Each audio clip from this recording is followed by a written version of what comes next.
They say the moon goddess only answers the songs of the broken-hearted once in 1,000 years.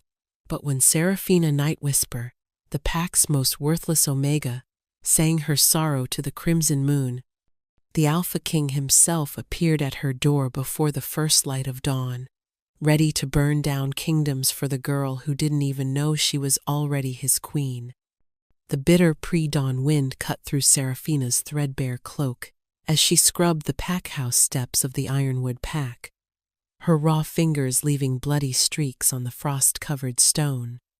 Around her, the other wolves slept in warm beds, dreaming their peaceful dreams, while she, the packless orphan they'd grudgingly taken in, worked through another sleepless night. "Missed a spot, Sarah. Nobody," a cruel voice echoed above her. Seraphina didn't need to look up to know it was Thessaly Goldmane, the Beta's daughter, dumping her morning wash water directly onto the steps Seraphina had just cleaned. The scalding water splashed across her hands, but Seraphina had learned long ago that showing pain only fed their entertainment. "I'll clean it again," Seraphina whispered, her voice barely audible, a voice that hadn't spoken above a whisper in 3 years, not since the night her parents died defending a pack that now treated their daughter worse than rogues. But Thessaly wasn't finished. She grabbed Seraphina's chin, forcing those unusual silver eyes that marked her as different, wrong, cursed to meet her own. "Tomorrow's the harvest moon ceremony. You know what that means, don't you?" Seraphina's heart clenched. Of course she knew. Tomorrow, Aldrich Stormclaw, the future alpha of Ironwood Pack, and the man she'd foolishly loved since childhood, would officially reject her as his mate. Everyone knew it. The servants whispered about it. The warriors placed bets on how quickly he'd say the words. "He's going to choose me," Thessaly continued, her perfectly manicured nails digging into Seraphina's jaw. "And when I'm Luna, the first thing I'll do is cast you out, but until then," she released Seraphina with a shove that sent her sprawling into the dirty water. "You'll scrub every stone in this packhouse until it gleams." As Thessaly's laughter faded into the packhouse, Seraphina remained on her knees in the frigid water. Something strange, stirring in her chest, not the familiar ache of humiliation, but something else, something that felt like music. She pressed her hand to her heart, alarmed. She hadn't felt music there since she was barely a year old, the night her mother died defending the pack, when her mother's last words were, "Your voice is your power, little moon singer. But promise me never sing where they can hear you. Never sing until you find the one whose soul echoes yours." But who would ever echo someone like me? Seraphina thought bitterly. Seraphina! The packhouse doors burst open, and Aldrich himself stood there, his massive frame blocking out the light from within. Even at dawn, even covered in dirty water, her traitorous heart still skipped at the sight of him. 6 feet 4 inches of carved muscle, jet black hair, those storm-gray eyes that had once looked at her with kindness when they were children, before her parents died, before she became nothing. "My study, now," he commanded, not even looking at her directly, as if she were beneath his gaze. Seraphina struggled to her feet, water dripping from her tattered dress. As she followed him through the packhouse, she caught her reflection in a mirror, pale skin made paler by exhaustion, those cursed silver eyes that marked her as an anomaly, long midnight hair that she kept hidden under a servant's cap. She looked like what she was, nobody. Aldrich's study reeked of authority and power. He sat behind his massive oak desk while she stood, still dripping, on his expensive carpet. "The ceremony is tomorrow," he said without preamble. "You know what needs to happen?" Her whisper came out cracked. "Yes, Alpha, future Alpha." he corrected sharply. Then, for just a moment, something flickered in his eyes. Regret? Memory? It's for the best, Sira. He paused, searching for words that wouldn't cut too deep. Not suited for the role of Luna. Thessaly has been trained since birth. She has the bloodline, the strength, the connections we need. And I have nothing, Serafina finished silently. I need you to make this easy, Aldrich continued, his voice hardening again. When I reject you tomorrow, you accept immediately. No scene, no tears. You simply bow and accept. Then you'll be relocated to the Omega quarters permanently if you're lucky. Maybe someone will take you as a third chance mate someday. The words hung in the air like poison. A third chance mate, the absolute bottom of their society, mated only after someone had lost two mates already, usually to an old wolf who needed a caretaker, not a lover. Do you understand? His alpha command rippled through the words. Yes, future alpha. Good. You're dismissed. And Sarah? He called as she reached the door. Wear something decent tomorrow. I don't want the other packs thinking we mistreat our Omegas. The irony of his words followed her out. As Serafina stumbled back to her cramped quarters in the packhouse cellar, that strange music in her chest grew stronger, like something wild clawing to get out. She collapsed onto her thin mattress, and for the first time in 3 years, she felt the overwhelming urge to sing. No, she told herself. You promised, Mother. Never sing where they can hear. But the moon couldn't tell anyone, could it? Tomorrow night, after Aldrich crushed her heart in front of 5 packs, after Thessaly claimed her place, after everything was lost tomorrow night, she would sing to the moon one last time. She didn't know that 3 territories away, the Alpha King suddenly stopped mid-sentence. During a war council, his eyes flashing gold as an inexplicable pull tugged at his very soul, whispering a single word. Soon. The harvest moon hung swollen and silver above the Ironwood Pack's ceremonial grounds, though primordial texts warned it could turn to blood when a sacred bond was severed. 5 neighboring packs had gathered to witness what everyone already knew would happen. Serafina stood at the edge of the crowd in the decent dress. The pack had provided a plain gray thing that hung loosely on her too, thin frame trying to make herself invisible among the Omegas. The moment we've all been waiting for, Elder Mordecai's voice boomed across the grounds. Future Alpha Aldrich Stormclaw will now identify his fated mate. Serafina watched as Aldrich stepped into the ceremonial circle, magnificent in his formal black attire, his presence commanding every eye. The mate bond pull was excruciating. Every cell in her body screamed to run to him, to claim what the moon goddess had decreed as hers.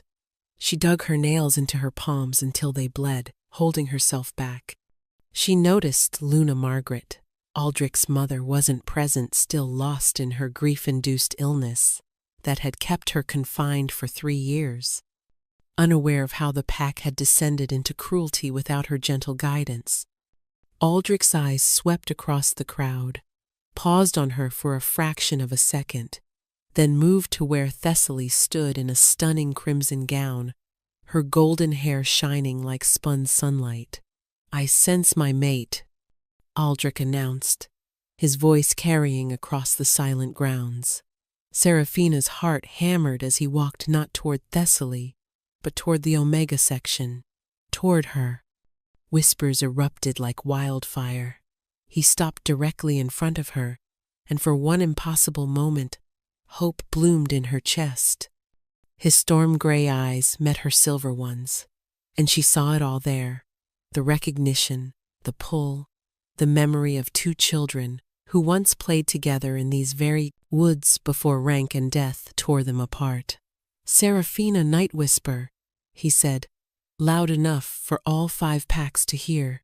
You are my fated mate, the crowd gasped. Thessaly's face went white with rage, but Aldrich wasn't finished.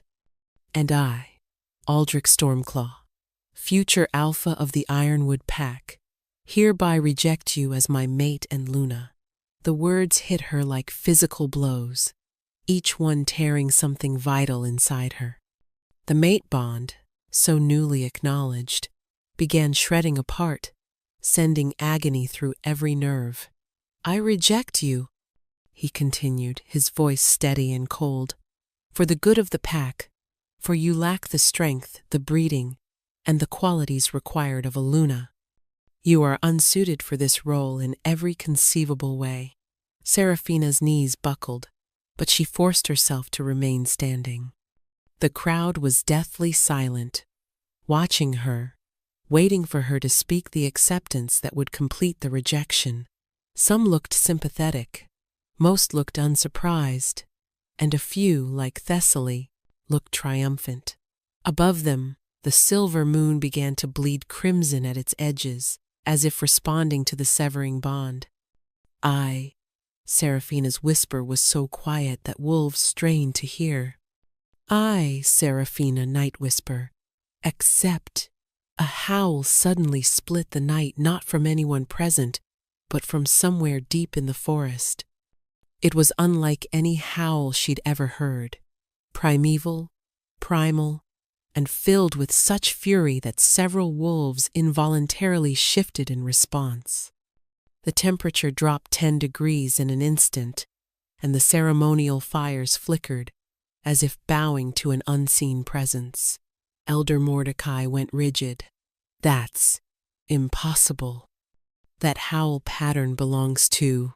But before he could finish, the sound cut off as abruptly as it began, leaving everyone unsettled. "Continue," Aldrich commanded, though Seraphina noticed his hands were now clenched into fists. "I accept your rejection," Seraphina finished, and the moment the words left her lips, the bond snapped completely.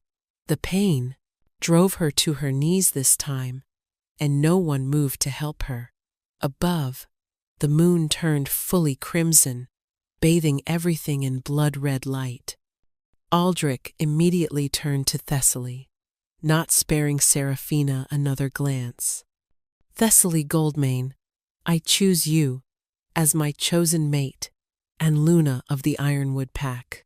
The crowd erupted in celebration as Thessaly flew into his arms, their kiss passionate and performative. But Seraphina heard none of it over the roaring in her ears, saw nothing through the tears she refused to let fall. Somehow, she made it to her feet. Somehow, she walked through the celebrating crowd, their revelry a blur around her. She heard fragments, knew it would happen. Omega thinking she could be Luna. Better this way. Where's she going? She didn't stop walking until she reached the highest hill outside Pack territory, where a primordial white oak stood alone beneath the blood moon. This was the place her mother used to bring her as an infant, the place where she'd first learned she had a voice that could make the stars weep. The music in her chest wasn't asking anymore. It was demanding, clawing, fighting to get out. Seraphina looked up at the crimson moon, opened her mouth, and for the first time in 3 years, she sang. The first note that emerged wasn't a whisper, but a crystalline sound that seemed to make the very air shimmer. It was wordless, pure emotion given voice, grief, betrayal, loneliness, and underneath it all, a longing so deep it could crack mountains. She didn't know that her voice was carrying on frequencies only the most primeval wolves could hear.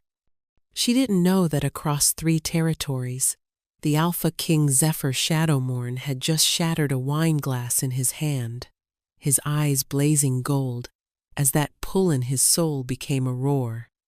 She didn't know that she was singing the oldest song in creation, the song of a true mate calling to their other half. She only knew that she couldn't stop. The song poured from Seraphina like blood from a mortal wound, each note painting silver streams in the air that only she could see. She sang of mothers lost to protecting ungrateful packs, of fathers who died as heroes but were forgotten like villains, of little girls who once believed in fairy tales before learning they were meant to be servants, not princesses. She didn't notice when the forest went completely silent. No crickets, no owls, nothing daring to compete with her voice. She didn't see the figure materializing from the shadows until he spoke. Stop. The command hit her with the force of an avalanche. Not an alpha command, something infinitely more powerful. Her voice cut off mid-note, and she spun around to find a man standing 10 feet away, except he wasn't just a man. He was death given form, power made flesh, standing at nearly 7 feet with ink-black hair that seemed to absorb moonlight. His eyes weren't just gold, they were molten, primordial, burning with an intensity that should have terrified her. He wore all black, but it wasn't modern clothing. It was something older, wilder, with traces of armor that belonged to a different age. But it was his presence that stole her breath. It pressed against her like a physical thing, making the air thick, electric. This wasn't just an alpha. This was something else entirely. Do you have any idea? His voice was controlled fury wrapped in velvet. What you've just done? Seraphina stumbled backward, her back hitting the oak tree. I was just. Who are you? He took a step closer, and she realized the moonlight wasn't reflecting off him. It was bending around him, as if even celestial bodies recognized his dominion. You were just singing a summoning song that hasn't been heard in 3 centuries. You were just calling to every primordial bloodline within 1,000 miles. You were just. He stopped abruptly, his nostrils flaring. His entire body went rigid. You're bleeding. Seraphina looked down at her palms, where her nails had left crescents of blood. It's nothing. He moved. 1 second he was 10 feet away. The next he had her wrists in his hands, his touch sending electricity shooting up her arms. But it wasn't pain, it was something else. Something that made the broken mate bond feel like a paper cut compared to a lightning strike. Nothing? His thumbs traced the wounds with unexpected gentleness. You're rejected, shattered, and bleeding under a blood moon that's listening, and you call it nothing? His eyes snapped to hers. What's your name? Seraphina, she whispered, caught in those burning gold eyes. Seraphina, Night Whisper. Something flickered across his face, recognition. Impossible. She'd never seen him before. She would have remembered someone who felt like standing next to a barely controlled wildfire. Night Whisper. He said it like he was tasting the word. Of course. The last Moonsinger bloodline. I thought your kind were extinct. My kind? She tried to pull her wrists back, but his hold, while gentle, was immovable. I'm just an Omega. His laugh was dark, bitter. An Omega? Is that what they told you? Is that what you believed? He released her wrists but didn't step back. Tell me, Omega, why do you think your voice can make primeval oaks weep silver tears? Seraphina glanced at the tree behind her and gasped. Silver sap was running down the bark where she'd been singing, gleaming like liquid starlight. That's not. I didn't. You did, just as your mother did before you and her mother before her. Your mother bound her power 20 years ago when she mated your father. She died defending the pack when you were barely a year old, but her bound power passed to you, waiting. His expression darkened. They kept you ignorant, broken, convinced you were worthless when you're... He cut himself off, jaw clenching. When I'm what? She demanded, finding courage she didn't know existed. Instead of answering, he tilted his head, listening to something she couldn't hear. His expression turned lethal. "We have company. Your pack is coming, led by that pathetic whelp who rejected you." "My identity must remain hidden for now," panic flared. "I need to go. If they find me here, talking to a strange wolf, they won't touch you." The certainty in his voice was absolute. "You don't understand. I'm nobody. I have no rank, no protection." He moved closer, and suddenly she could smell him pine smoke and winter storms and something primordially wild. "You're under my protection now. Your protection. You don't even know me. You can't just—" "Can't I?" His hand rose to her face, not quite touching, hovering an inch from her cheek. "Do you know what a summoning song is, little singer? It's a call that can only be answered by one wolf. Your true mate, your equal." The world tilted. "But Aldrich was my mate.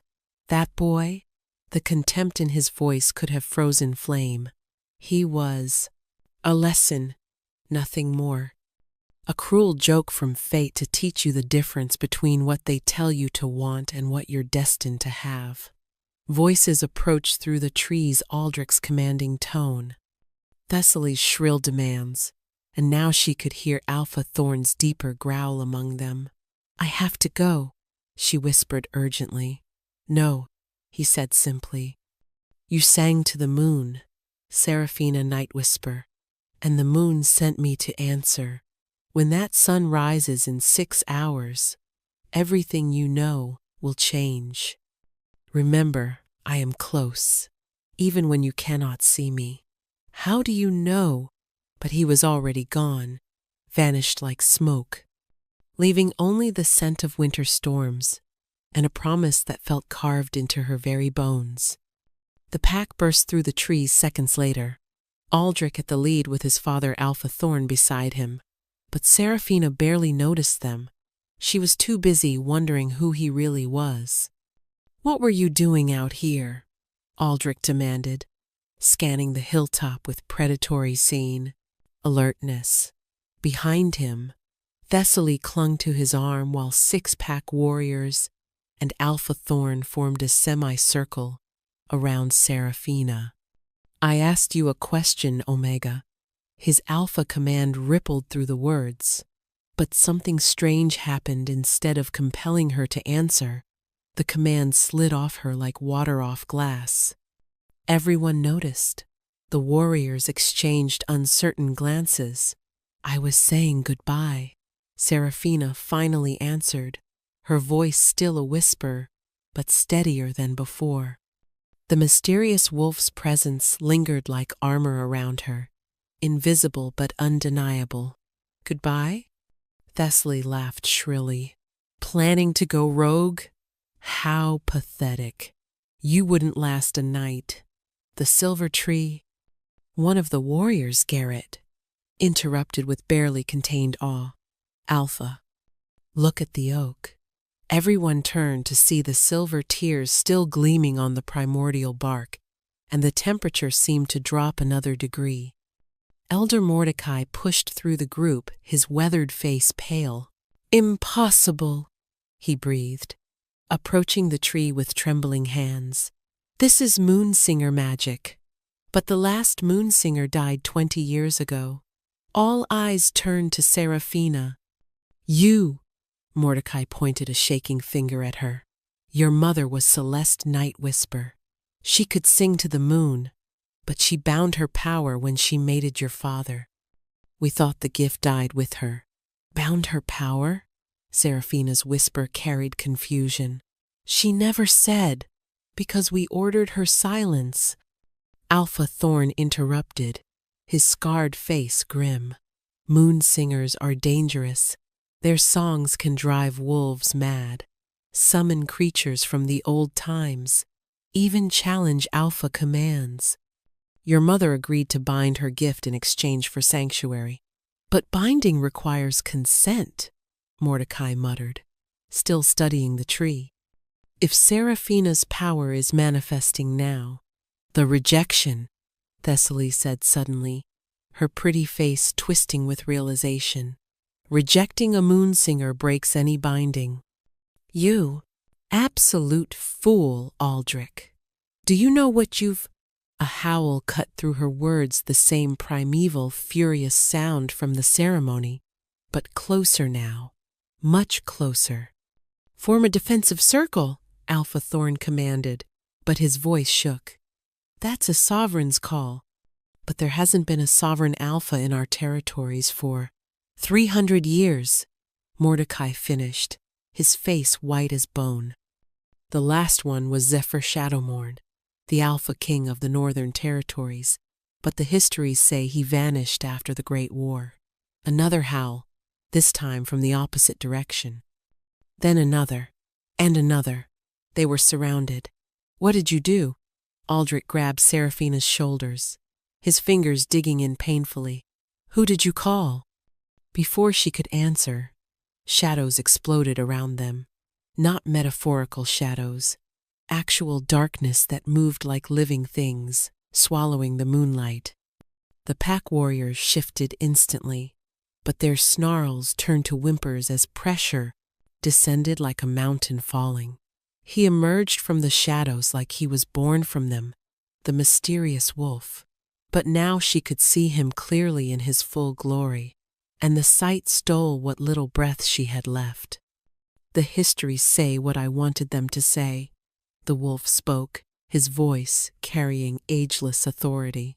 Zephyr Shadowmourne never died. He simply waited. Impossible. Alpha Thorn dropped to his knees, his head bowed.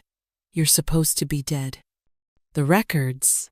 The Alpha King stood in partial transformation, neither fully man nor wolf, but something between, something other.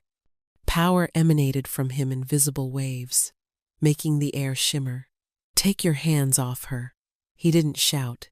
He didn't need to. The words carried such lethal promise that Aldrich released Seraphina instantly, stumbling backward. You rejected a moon singer, your own true mate. Do you have any conception of what you've done? I didn't know, Aldrich started. Silence. The word knocked everyone except Seraphina to their knees. You knew she was yours. You felt the bond. You chose politics over the sacred gift, and in doing so, his smile was all predator. You released her from your pathetic pack's authority. She's still our Omega, Thessaly tried to protest from the ground. Zephyr's gaze shifted to her, and she screamed, clutching her head. Omega? This girl's bloodline is older than your entire pack combined. Her ancestors sang the first wolves into existence. She is royalty you're not worthy to serve. He moved to Seraphina then, his expression softening in a way that transformed his terrible beauty into something almost gentle. Are you hurt? I don't understand, she whispered, overwhelmed. Any of this. You will. He lifted her hand, studying the healing crescents on her palms. Did you know, little singer, that when a moon singer calls under a blood moon after a rejection, she can claim any wolf who answers? Gasps echoed around them. Seraphina's eyes widened. Claim? His smile was dark honey and timeless promises. You sang, I answered. By the old laws. That makes me yours, if you want me. That's preposterous. Aldrich struggled against the invisible force holding him down. She's nobody. She can't claim an Alpha King. Zephyr's eyes flashed pure gold. Watch her. But before anyone could respond, more shadows materialized, 6 wolves stepping from darkness itself, each emanating power that marked them as primordial alphas. My lord, one addressed Zephyr, though his eyes fixed on Seraphina with wonder. Is it true? A moon singer lives? Not just lives. Zephyr responded to his wolf, though his molten gaze remained on Seraphina. She sang the summoning song under a blood moon. After a rejection, The 6 primordial alphas went utterly still. Then, as one, they dropped to one knee facing Seraphina. "What are they doing?" she whispered, taking an instinctive step back, only to find Zephyr behind her, his presence a wall of controlled power. "Showing respect to the one who could command us all if she knew how," he murmured near her ear, his breath sending shivers down her spine. "Moon singers don't just sing, precious one. They reshape reality with their voice. And a moon singer who's been rejected, whose power has been unbound." His chuckle was dark velvet. "Let's just say kingdoms have fallen for less." "Lies!" Thessaly shrieked from where she knelt, fighting against the pressure. "She's weak, pathetic. She can't even shift properly. I've seen her try." Seraphina flinched, the familiar shame rising. It was true her wolf form was small, silver-white, instead of the normal browns and grays, considered defective by pack standards. "Can't shift properly?" One of the primordial alphas, scarred and massive, raised his head. "My lord, may I?" Zephyr nodded, and the alpha stood, approaching Seraphina slowly, like one might approach a sacred shrine. "Little singer, your wolf isn't defective. She's pure. Moon singers don't shift like regular wolves. They become something closer to the original forms, the ones from before we diluted our blood with human weakness." "Show her," Zephyr commanded softly. "Show her what she is." "I can't," Seraphina whispered, years of failed attempts crushing her. "I've tried." "You tried to shift like them." Zephyr's hand settled on her shoulder, and power flowed from his touch like liquid starlight.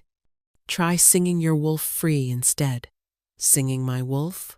"Your voice is your power. Everything you are flows from it." His thumb traced the curve of her shoulder blade. "Sing, Seraphina. Let her out." She wanted to protest that it was impossible, that she'd tried for years, but something in his voice, in his touch, made her believe. She closed her eyes, felt for that music in her chest, and let out a single, pure note. The transformation didn't hurt. That was the first shock. Every shift she'd attempted had been agony, bones breaking and refusing to set right. This was like becoming liquid moonlight, reforming as something that had always existed beneath her skin. When she opened her eyes, the world had shifted to sharper focus, scents and sounds crystalline clear. She looked down to see paws of pure silver white, larger and more elegant than any omegas should be. But it was the gasps around her that made her look at her shadow. Wings. Her shadow had wings. "Blessed moon goddess," Elder Mordecai breathed. "A lunar wolf. They're not extinct." "Impossible." Aldrich had finally broken free of the compulsion, surging to his feet. His face was twisted with something between rage and regret. "She's mine, my mate, my rejection to give or take back." "Take back?" Zephyr laughed, and the sound made trees shudder. "You think you can reclaim what you so publicly discarded?" Aldrich's eyes were desperate now, seeing Seraphina's true form, understanding what he'd thrown away. His wolf was howling in agony at their mistake. "The rejection isn't complete. She accepted under duress. The pack laws state—" "Pack laws?" Zephyr moved so fast he blurred, suddenly standing between Aldrich and Seraphina's wolf form. "I wrote the first pack laws, whelp, and they clearly state that a moon singer's mate bond, once rejected, can never be reclaimed. It's not just broken, it's annihilated." He turned to Seraphina then, his expression softening. "Shift back, beloved. There's more you need to know." She wanted to ask how, but her body seemed to know, flowing back to human form as easily as breathing. Except now, she stood taller, her silver eyes brighter. Her very presence changed. The meek Omega was gone, replaced by something luminous and untamed. Pretty tricks, Thessaly spat, though her voice trembled. But power means nothing without breeding, without training. She doesn't even know pack hierarchy, let alone how to be a Luna. Luna? Zephyr's smile was sharp as broken glass. Who said anything about her being a Luna? He pulled something from the shadows themselves, a crown of midnight black metal, interwoven with silver moonstone, primordial and humming with power. A Luna serves an alpha, he continued, his voice carrying across the hilltop. But a moon singer who claims an alpha king? She doesn't become a Luna. He stepped closer to Seraphina, the crown gleaming in his hands. She becomes the alpha queen. No, Alpha Thorn whispered, understanding dawning in his eyes. The old laws. If she claims you, if you accept, then both territories. All 7 territories, Zephyr corrected. Every pack from here to the northern wastes would bow to her song. And the High Council knows this. Their executioners are probably already on their way. They always come when old magic stirs. His attention returned to Seraphina, and for the first time since appearing, she saw uncertainty flicker in those ageless eyes.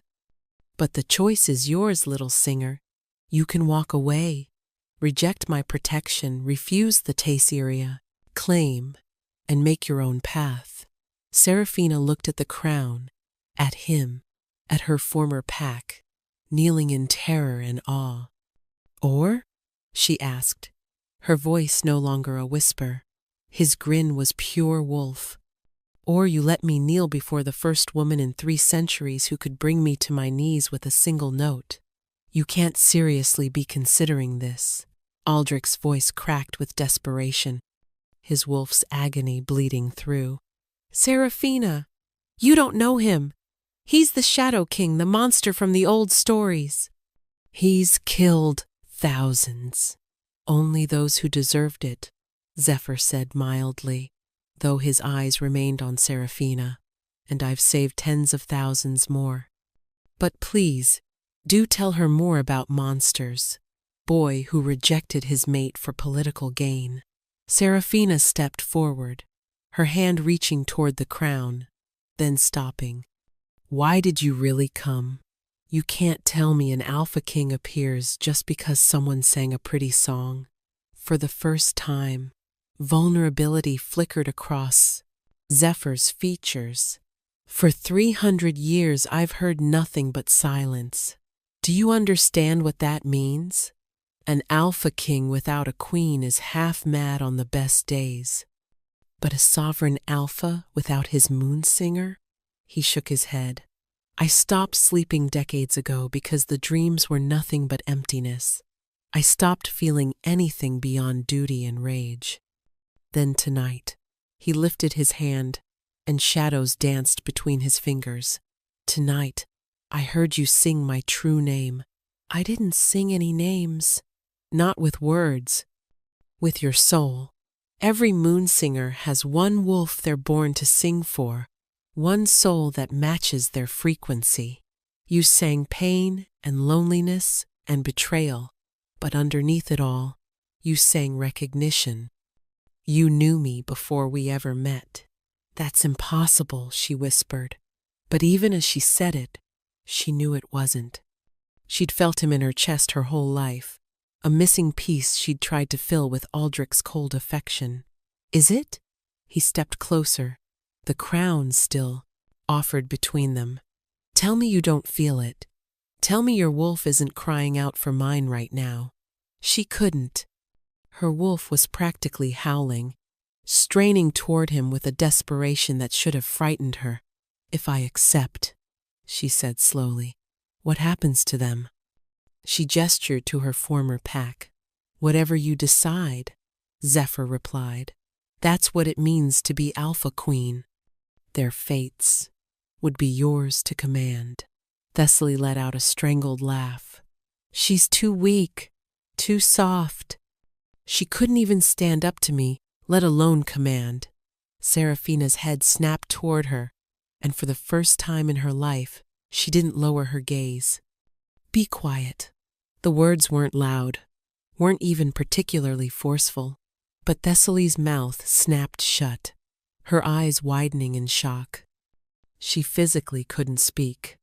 Interesting, Zephyr murmured, his smile growing. You're already learning. Command is in your blood, Silver Heart. You just needed someone to show you it was there. The pack would never accept it, Alpha Thorn protested, though his voice was weak. And Omega becoming queen.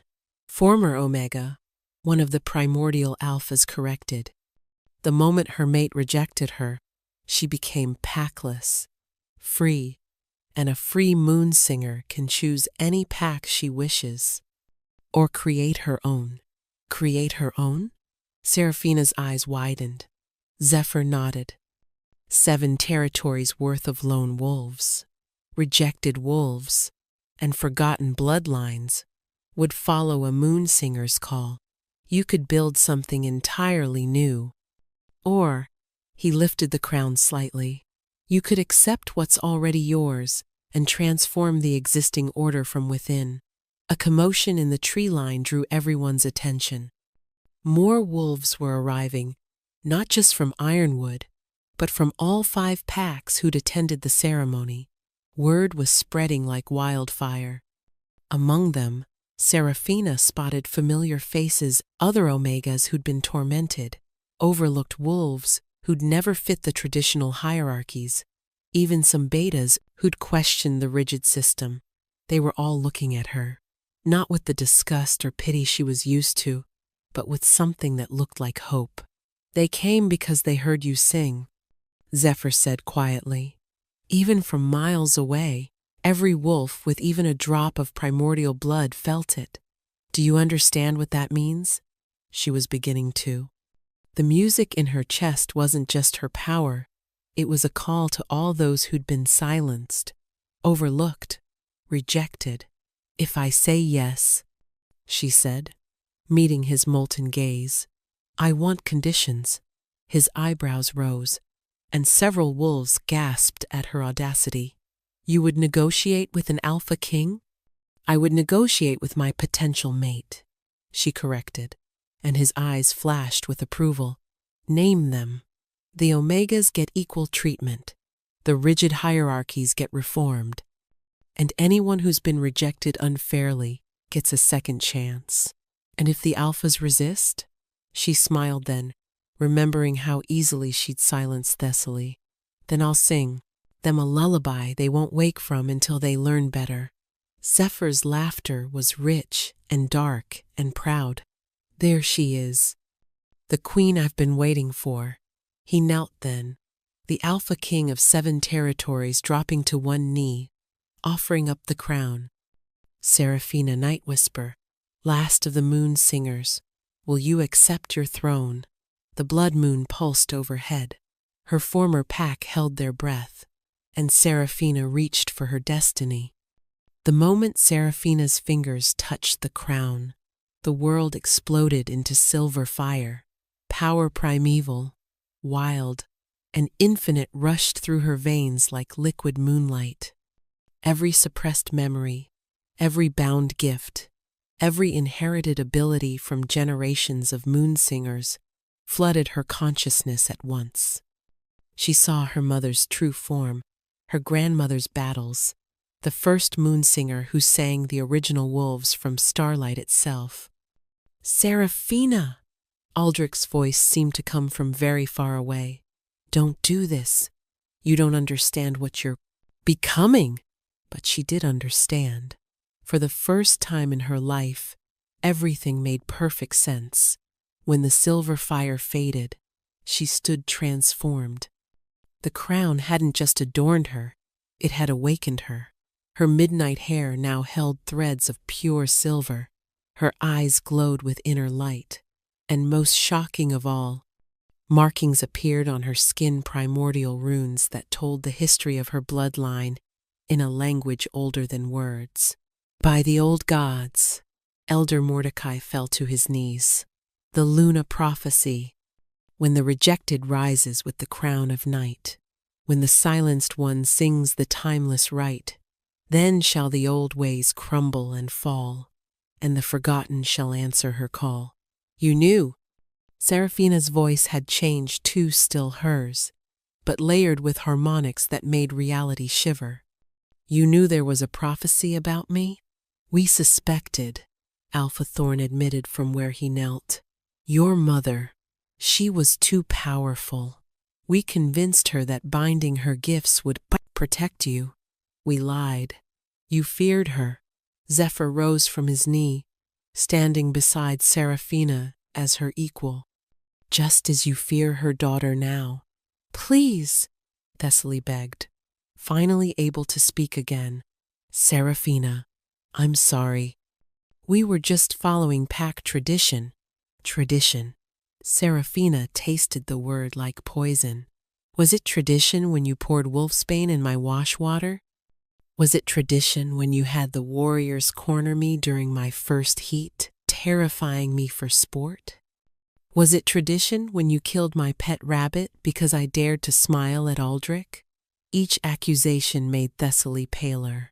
The gathered wolves murmured in shock. Many hadn't known the extent of the abuse. I didn't mean, Thessaly started. Silence. Seraphina's command rippled with such force that birds fled from trees miles away. You will speak when I allow it. She turned to address all the gathered wolves, her voice carrying impossibly far. For 20 years I believed I was worthless, weak, defective. How many others here have been told the same lies? A young Omega, near the back, raised her hand, trembling. Then another, and another. Soon, dozens of wolves, not just Omegas, but smaller betas, older wolves. Anyone who didn't fit the perfect mold raised their hands. No more, Seraphina declared. The old hierarchy dies tonight. You can't, Alpha Thorn protested. The structure has existed for 1,000 years, and for 1,000 years it has crushed the spirits of those deemed unworthy. Zephyr interjected, his shadows beginning to writhe. I've waited centuries for someone with the power to change it. Is that why you really answered my song? Seraphina asked him. To use me for revolution? He turned to her fully, and for a moment his ageless mask slipped. I answered because I've been dead inside for 300 years, and your voice made me remember what it felt like to be alive. The revolution is just a pleasant bonus. Before she could respond, a new voice cut through the night, young, desperate, and familiar. Sarah? A small figure pushed through the crowd. It was Melody, Thessaly's younger sister, barely 16, and the only one who'd ever shown Seraphina kindness, sneaking her food when punishments meant starvation. Melody, get back. Thessaly shrieked, but the young wolf ignored her sister, approaching Seraphina with tears streaming. Is it true? Are you really the moon singer? Can you really change things? Melody, what? I'm an Omega too, Melody announced, and the crowd gasped. Mother hid it, with suppressants and false papers.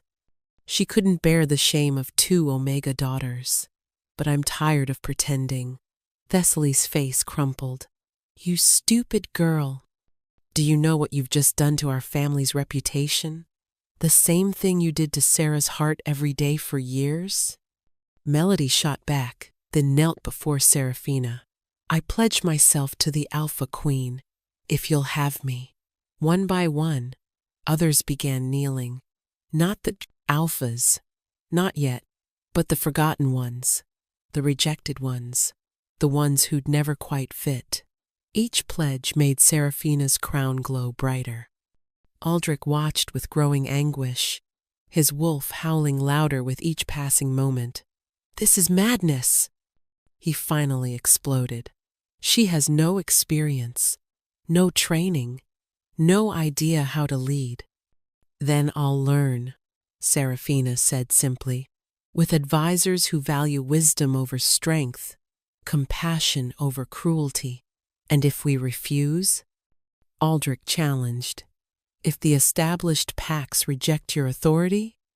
Serafina smiled, and it was sharp as winter. "Then you'll learn why moonsingers were feared enough to bind." She opened her mouth and sang a single note. Every wolf, except Zephyr and his primordial guard, dropped, pressing against the earth as something primeval in their blood recognized a power older than alphas. When she stopped, the silence was deafening. "Enough games." A new voice snarled from the forest's edge. A massive wolf emerged, scarred, primeval, and emanating malevolence. Behind him, 20 more wolves materialized, all bearing the mark of the Bloodstone Pack, the cruelest in the 7 territories. "Ragnar Bloodstone." Zephyr's voice dropped to sub-zero. "You dare show your face?" The wolf shifted to human form, a giant of a man with dead eyes and ritual scars covering his body. "I heard a moonsinger had awakened. Came to see if it was true or just another fairy tale." His gaze locked onto Serafina with predatory interest. "She's pretty enough. She'll make a fine addition to my collection." "Collection?" Serafina asked, though something in her already knew. "Ragnar collects powerful females." One of Zephyr's guards spat. "Keeps them bound in his fortress, forced to bear his offspring." "Had your mother on my list before she died?" Ragnar said casually, and Serafina's vision went red. "Moonsinger bloodline would breed strong pups. You'll do nicely as a replacement." The rage that filled Serafina wasn't hot. It was Arctic, absolute, and older than mountains. When she spoke, her voice harmonized with something beyond mortal comprehension. "You want me?" Each word made the air crystallize. "Then come claim me." Ragnar laughed and lunged with impossible speed. He never reached her. Serafina sang not a note, but a word in the first language, the one that existed before speech. Ragnar froze mid-leap, his body suspended in air as reality itself obeyed her voice. "Impossible," he choked out, struggling against invisible bonds. "You threatened my mother." Serafina walked closer, each step leaving frost on the ground. "You've enslaved innocent wolves. You represent everything poisonous about the old ways. Kill her!" His wolves howled, charging. Zephyr moved to intervene, but Serafina raised her hand, stopping him. "No, they need to see." She sang again, weaving multiple notes that shouldn't exist in the same octave. The charging wolves didn't just stop. They began transforming against their will, shifting between human and wolf in a painful cycle that left them writhing. "Mercy!" one screamed. "Like the mercy you showed your captives?" Serafina's crown blazed. "But I'm not you." She changed her song, and the wolves' pain ceased. Instead, they began to weep great, soul-deep sobs, as her music forced them to feel every ounce of suffering they'd inflicted on others. "Please," Ragnar begged, tears streaming down his scarred face. "Make it stop." "The females you've captured," Serafina commanded. "Where are they?" "Northern Fortress, 3 miles past the canyon." She looked at Zephyr's guards. "Free them. Bring them here." They vanished into shadows instantly. "As for you," she studied Ragnar with cold assessment, "death would be too simple." She sang once more, and Ragnar screamed as his body began to change not into a wolf, but something smaller, weaker.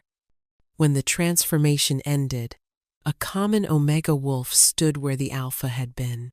"Live as what you despised most, she declared. Maybe you'll learn empathy, though I doubt it. My queen, Zephyr murmured with dark approval. Remind me never to anger you. Before she could respond, his guards returned with 37 females, wolves, but also witches, fae, and other supernatural beings Ragnar had collected. Many were pregnant, all were traumatized, and every single one stared at Seraphina with desperate hope. You're free, Seraphina announced, her voice gentle now. All of you, go where you wish, or stay under my protection. The choice is yours. The Alpha Queen protects all species? A young witch asked in amazement. The Alpha Queen protects all who need it, Seraphina confirmed. This is revolution, Alpha Thorn whispered. The High Council will never accept. The High Council is dissolved, Zephyr announced. Or did you forget that as Alpha King, I have that authority? A new council will be formed, with equal representation from all ranks and species. You planned? This, Aldrich accused, staring at Zephyr with dawning horror at what he'd lost. You've been waiting for a moon singer to help you tear down the establishment. I've been waiting for her, Zephyr corrected. The revolution is her choice. I'm just here to ensure she lives long enough to make it. Seraphina turned to face her former pack, and they collectively stepped back. She wasn't the Omega they'd abused anymore. She was something far more dangerous. Someone with power who remembered every cruelty. Ironwood Pack, she addressed them formally. You have a choice. Accept the new order and work toward redemption, or resist and face judgment for years of systematic abuse. You can't judge us, Thessaly shrieked desperately.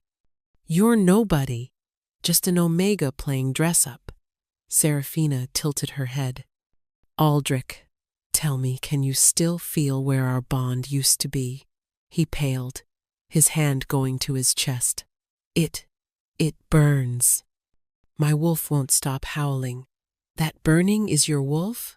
Recognizing what you rejected. It will never stop. Every time you see me thriving, every time you hear of my accomplishments, that burn will intensify. She smiled coldly. That's not my curse. That's your wolf's shame. She addressed the crowd again. Those who stand with the new order, step forward now. Melody moved first, then the other hidden Omegas, then surprisingly, Garrett and several other warriors who'd always seemed uncomfortable with the abuse. Within minutes, 3/4 of the gathered wolves had stepped forward. The dawn comes soon, Zephyr noted, studying the eastern horizon, as the first rays of dawn painted the sky crimson, illuminating Seraphina's transformed figure. Aldrich made one last desperate play. If you're truly the moon singer of prophecy, he called out, his wolf's anguish making his voice crack, then prove it. The legends say a true moon singer can heal the soul. Broken. My mother has been catatonic since my father died. If you can wake her, I'll accept your authority. Several wolves gasped. Luna Margaret had been in a grief-induced coma for 3 years, unresponsive to healers or magic, absent during all of Seraphina's suffering. That's manipulation, Zephyr growled, using his mother's suffering. I'll do it, Seraphina interrupted, surprising everyone. But not for you, Aldrich. For her. They moved to the packhouse infirmary, a procession of hundreds now, as word spread. Luna Margaret lay still as death, her once vibrant form wasted to near skeletal. Seraphina approached slowly, studying the former Luna. Then she began to hum not a song of power, but a lullaby her own mother used to sing. Soft, gentle, full of love and memory. Luna Margaret's eyes fluttered. Seraphina increased the volume slightly, weaving in harmonics that spoke of spring after winter, dawn after the longest night. The watching crowd held their breath as color returned to the Luna's cheeks. "Thomas?" Luna Margaret whispered, her voice creaky from disuse. "No, he's gone."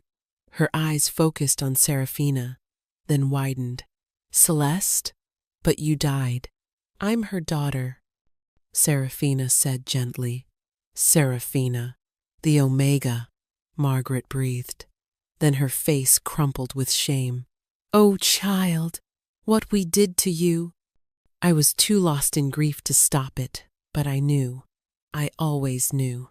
She struggled to sit up, her eyes taking in Seraphina's crown, her markings, the gathered crowd, the prophecy. "You're the Luna Regina, the queen of all moons." "Mother, you're confused," Aldrich started. "No," Margaret cut him off sharply. "I'm clear for the first time in years." She turned to Seraphina. "Your mother saved my life once. Did you know that? A rogue attack when I was pregnant with Aldrich. She sang them to sleep, every last one." "Why did you let them bind her power then?" Seraphina asked, no accusation in her voice, just curiosity. "Fear," Margaret admitted. "The same fear that made us diminish you. We were terrified of what we couldn't control." She looked at her son with disappointment, and that fear made us monsters. "Touching reunion," a sardonic voice interrupted, but irrelevant. Everyone turned to find 3 figures in black robes, the High Council's executioners, whom Zephyr had warned about. "The High Council may be dissolved," the lead executioner said, "but its final order stands. Any moon singer must be eliminated for pack stability. You're welcome to try." Zephyr stepped forward, shadows coiling. "Not you, Shadow King. Your mate's already dead. You can't kill what doesn't live." The executioner pulled out a moonstone blade, the only weapon that could permanently kill a moon singer by severing their connection to the lunar force. "No!" Aldrich shouted, surprising everyone by stepping between Seraphina and the blade.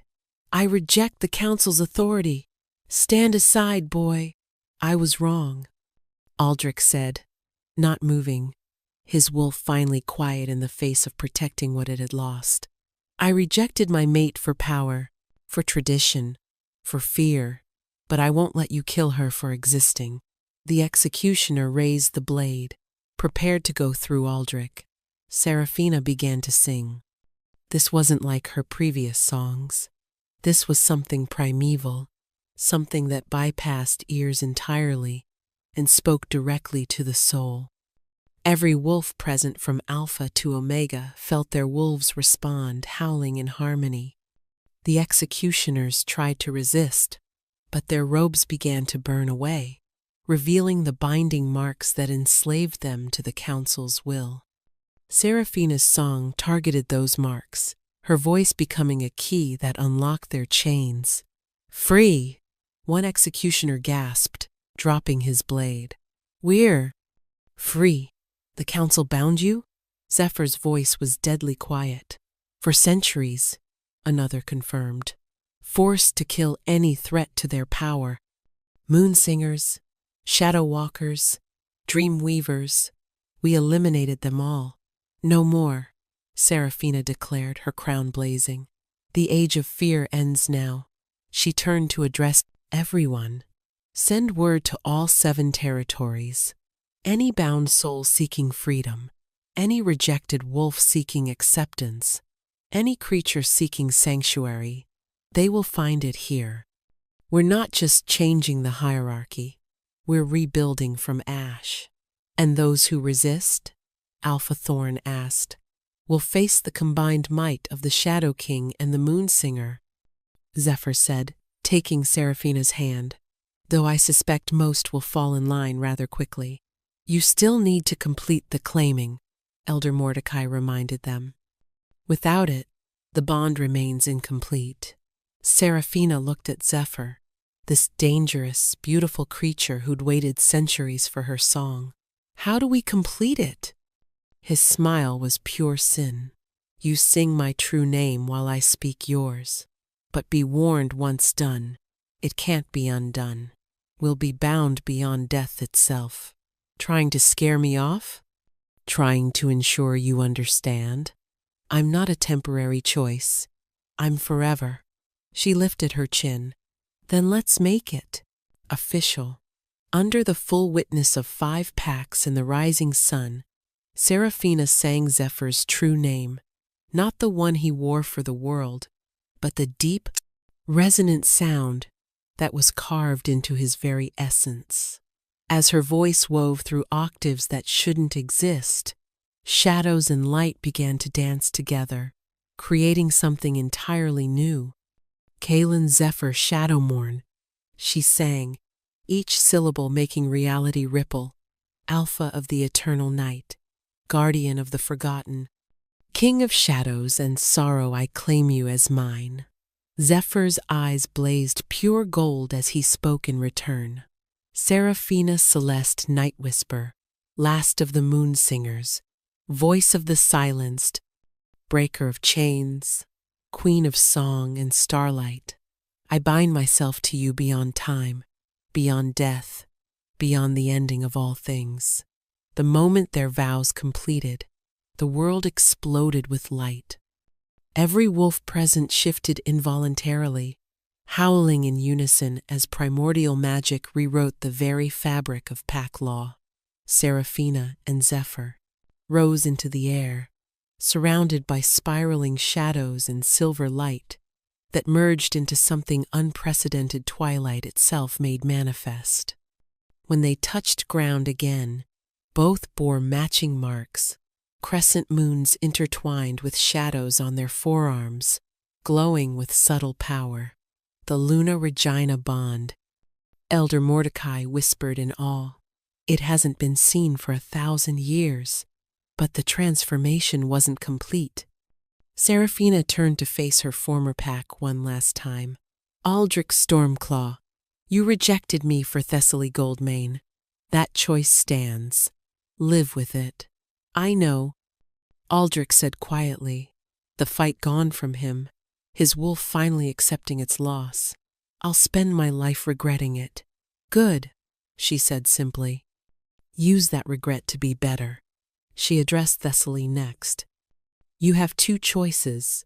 Serve under Melody, as she learns to lead with compassion, or leave these territories forever. Serve my Omega sister? Thessaly's voice broke.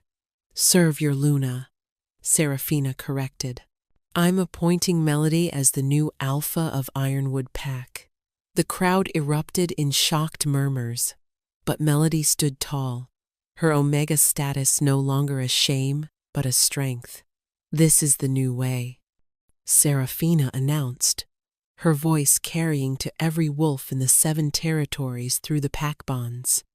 Power isn't determined by birth or brute strength, but by wisdom, compassion, and courage. Any who cannot accept this are free to leave. Some did leave about a dozen wolves who couldn't imagine a world where Omegas could be alphas. But hundreds stayed, eager to see what this new world might become. My queen, Zephyr murmured, pulling her against him as the crowd began to disperse.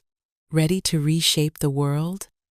She looked at the wolves around her former Omegas, standing tall, rigid alphas learning to bow, primordial enemies considering peace, and smiled. We already have. 6 months later, the 7 territories had transformed beyond recognition. Pack rankings, based on merit, rather than birth. Interspecies councils promoting cooperation. And at the center of it all, a queen who sang hope into existence daily. And sometimes, on quiet nights, wolves would hear 2 voices singing in harmony, shadow and starlight, power and compassion reminding them that even the rejected could rise to rule the world. The Omega had become the Alpha Queen, and her song had just begun.